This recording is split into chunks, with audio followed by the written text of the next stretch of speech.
और बुलेटिन में अब बात यास के कारण बिहार में बारिश और प्रशासनिक तैयारियों की पोल खोलती तस्वीर की, क्योंकि बिहार में पूरे सीजन की बारिश बाकी है और अभी ही बिहार में कई जगह जलमग्न है।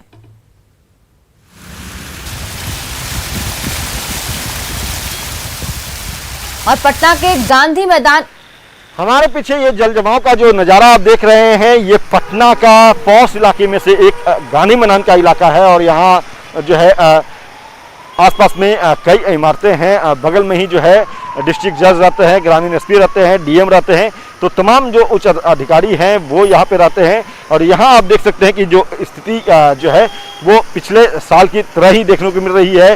हालांकि दावे जरूर किए गए थे कि इस बार जो है वो जल जमाव नहीं होगा, वाटर लॉगिंग जो है वो पटना शहर में नहीं होगी, लेकिन तस्वीर जो है वो कहीं ना कहीं उन दावों की जो है कलई खोल रही है, जिस दावे के तहत ये कहा गया था कि पटना में जल जमाव नहीं होने दिया जाएगा। लाखों रुपए जो है करोड़ों रुपए जो है वो खर्च किए गए हैं, लेकिन स्थिति जो है वो बिल्कुल जस का तस है, पिछले साल की तरह है। तो यहाँ कुछ लोग भी हैं, इनसे भी जानते हैं, वाहन चालक हैं, कितनी परेशानी होती है इस तरह से? बहुत ज़्यादा परेशानी हो रही है। देखिए चारों तरफ पानी, हम लोग बीएसएनएल में है, इमरजेंसी सर्विस अभी देख रहे हैं, सारे लाइन डिस्कनेक्ट नहीं हो, उसके लिए हम लोग को ड्यूटी दिया गया। पानी में भीग के जा रहे हैं, पूरा हाथवा मार्केट से लेकर के आप पूरा ये सब देख लिए। किसी तरह हम आस्ते आस्ते आ रहे हैं, कहीं गड्ढे में नहीं चले जाएँ, कहीं किस तरह नहीं चले जाएँ। तो दावा किया था कि इस बार जल जमाव नहीं होगा, नियम तो किया था सर, लेकिन अब देखिए क्या कहा जाए। एक तो लॉकडाउन है, उसकी वजह से लोग अस्त व्यस्त है, और ड्यूटी के चक्कर में हम लोग को तो आना ही पड़ता है किसी ना किसी तरह, लेकिन आना पड़ता है। इनका कहना है कि दावे जरूर किए गए थे नगर निगम की तरफ से। क्या नाम हुआ आपका? मेरा नाम फजल हुआ।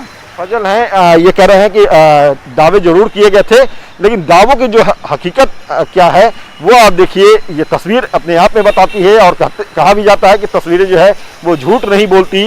और बिल्कुल यहाँ पे ये तस्वीर जो है वो हकीकत बयां कर रही है कि जो दावे थे वो कितने पुख्ता थे, कितनी जल्दी उन दावों की हवा निकल गई, वो इन तस्वीरों से समझा जा सकता है।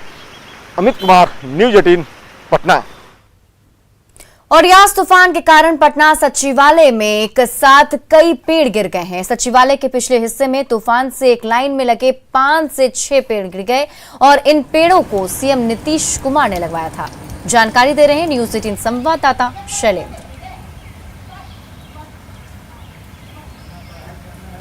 यास तूफान के कारण पूरे बिहार में लगातार मूसलाधार बारिश हो रही है, और इस बीच हम आपको पटना सचिवालय की तस्वीर दिखा रहे हैं कि एक साथ देखिए किस कदर कई पेड़ यहाँ पर गिरे हुए हैं। जो यहाँ पर लोग हैं उनका कहना है कि एक पेड़ कल दोपहर में ही गिरा, और उसके बाद देर रात एक साथ कई पेड़ जो इस पेड़ के आसपास में थे, ये पेड़ यहाँ पर गिरे हुए हैं। सचिवालय के पीछे का ये हिस्सा है जहाँ पर यह पेड़ गिरा हुआ है, और दूसरी ओर विधानसभा का जो विस्तारित भवन जो बनाया गया है वो भवन है। इन दोनों के बीच का ये रास्ता है, और देखिए यहाँ पर एक साथ कई पेड़ गिरे हुए हैं। मुख्यमंत्री नीतीश कुमार ने कुछ दिन पहले इन पेड़ों को यहाँ पर लगाया था। काफ़ी हरे भरे रहते थे पेड़, और इस पेड़ की खासियत थी कि सालों भर हरे रहते थे। कब ये पेड़ गिरा है जानकारी मिली? दिन में एक बार 2:30 बजे गिरा था, हम लोग गाड़ी में बैठ के देख रहे थे। इसके बाद 9:30 बजे रात में ये गिरा है, उस समय हम लोग यहीं पे थे, तो दूसरा पेड़ गिरा था लगातार, इसके बाद गिरते गया। मिट्टी कमजोर होने के कारण, और लगता है तूफान आया इसके कारण। जी जी जी, पूरा बारिश हुआ था, बारिश में रात में 2:30 बजे पेड़ गिरा था, उसके बाद 12 बजे रात में गिरा है सब पेड़।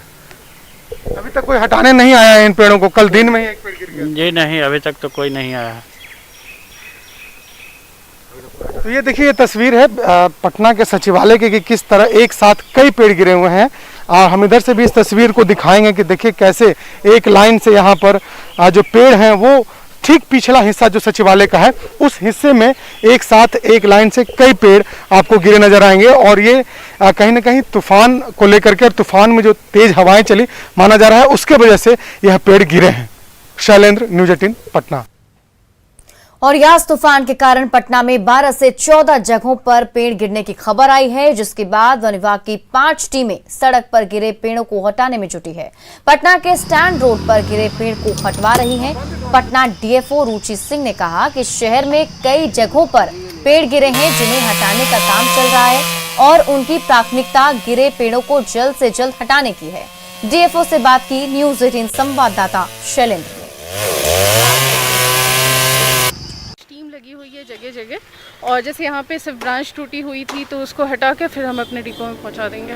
सचिवालय में भी पेड़ गिरा है और वाले में वो वहाँ से हाँ, उन सब जगह पहले तो हमारा यही रहता है कि रास्ता साफ़ हो जाए ताकि ट्रैफिक इनहिबिशन ना हो, उसके बाद फिर धीरे धीरे वहाँ से लकड़ी हटा देते हैं। आपकी कितनी टीमें अभी शहर में काम कर रही हैं अलग अलग? 5 जगह जैसी जहाँ से सूचना आती है, कभी डिस्ट्रिक्ट कंट्रोल रूम से आती है, कभी पब्लिक से आती है, तो उस हिसाब से हम टीम को डिप्लॉय करते हैं।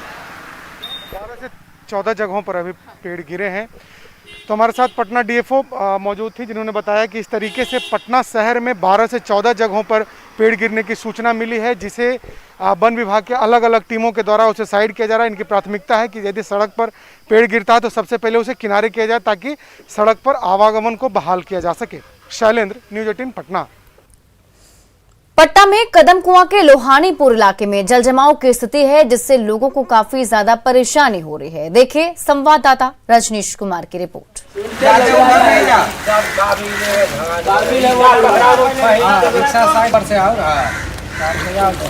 सीधे सामने चल जा आगे। रुक रुक कर हो रही बारिश ने एक बार फिर से पटना नगर निगम की पोल खोलकर रख दी है, तो राजधानी के दर्जनों इलाके जलमग्न हो गए हैं और झील सा नजारा है। आवागमन भी बाधित हो चुका है। ऐसे में लोगों की परेशानी लगातार बढ़ती जा रही है। जिला प्रशासन और नगर निगम पर एक बार फिर से सवाल उठ गया है। तो देखिए कदम कुआं के लोहानीपुर की तस्वीर कि सड़क से लेकर मकान तक में पानी प्रवेश कर गया है और लोग काफ़ी परेशान हैं, क्योंकि पिछले 5 साल से राजधानी पटना को जल से मुक्त करने के लिए बारिश के समय में लगातार जिला प्रशासन हो या फिर नगर निगम हो दावा करने में जुटा है, लेकिन इस बार शुरुआत की बारिश ने ही पोल खोल दी है और ये यास तूफान को लेकर जो अलर्ट जारी किया गया था उसका ये साइड इफेक्ट है। अभी मानसून बिहार में प्रवेश भी नहीं किया है, मानसून आने में अभी 20 दिन देरी है, लेकिन उससे पहले देखिए आपकी सड़क किस तरह से जलमग्न हो गया है और जो बाइक सवार हैं या फिर 4 चक्के वाहन, उनको खासा परेशानी हो रही है। दुर्घटना का भी शिकार होना पड़ रहा है, क्योंकि जगह जगह गड्ढे खोद दिए गए हैं नाला निर्माण को लेकर और उसे पूरा नहीं किया गया है। तो ये देखिए तस्वीर कि किस तरह से बाइक सवार जान को जोखिम में डालकर सफ़र कर रहे हैं। ये तो एक वानगी है राजधानी पटना के राजेंद्र नगर, कंकड़बाग, कदम कुआं, शास्त्री नगर, राजीव नगर, पुनाई चक समेत दर्जनों ऐसे इलाके हैं जहां पर 12 घंटे की बारिश में ही पूरी तरह से कलई खुल गई है। हालांकि अब नगर निगम के लिए एक बड़ी चुनौती है कि मानसून आने से पहले पटना को कैसे पूरी तरह से दुरुस्त कर पाएंगे। रजनीश कुमार, न्यूज़ 18 पटना। देश में कोरोना केसेस काफी बढ़ रहे हैं, ऐसे में मास्क सबसे बड़ा हथियार है। हम आपसे बार बार अपील करते हैं कि आप मास्क पहनिए। इसको लेकर न्यूज़ 18 ने एक मुहिम भी शुरू कर दी है जिसका नाम है #MaskPehnoIndia। आप खुद से ये प्रण लीजिए कि जब तक ये महामारी है आप मास्क नहीं उतारेंगे। मास्क ठीक से पहनिए, ये मास्क है, मजाक नहीं।